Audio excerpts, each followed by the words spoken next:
कष्टप्रिय व कष्टाळू आमच्या कुटुंबाची परिस्थिती बेताचीच आहे. ते शेतामध्ये कष्ट करून आमच्या कुटुंबाचे पालनपोषण करतात. त्यांनी आम्हाला स्वाभिमानाने आणि काटकसरीने कसे जगावे हे शिकवले.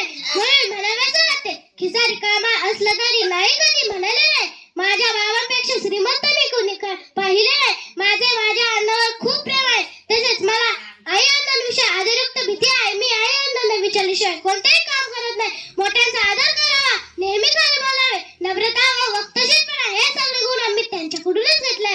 म्हणून माझे अण्णा माझ्यासाठी एक आदर्शवत आहेत. छोटे संकट आले की आपण आई म्हणतो, आपल्याला आई आठवते, परंतु मोठे संकट आले की आपण बाबरे म्हणतो. संकटांना पेलण्यासाठी जणू काय बाबाच होतो. प्रत्येक कठीण प्रसंगामध्ये पाठीशी उभा राहणारा बाबाच असतो. माझे अण्णाही असेच आहे. म्हणून म्हणतात, आई गरज आहे, मांगल्य आहे तर वडील गरज आहे, पावित्र्य आहे.